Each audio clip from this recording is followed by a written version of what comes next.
मोनस्लाबै हरखाबै आंनि गोसो रायजोआव गेलेफैखोमायोनो मिजिंआ फैयोनो आंनि गोसोनि गोदै राव नांगौ नामा मा अनजालिनो नांगौ नामा उसुखुथु गोनो गोथो दाख्लामसै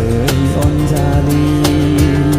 उसाव बादाव गोदाव सोराव जाबाय गोसोआ मिजिंआ दिनै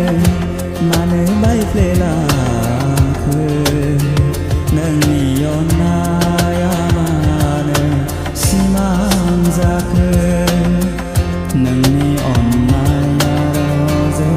बायफ्लेलांबाय दिनै सिमां जाबाय नोंनि अननाया रजे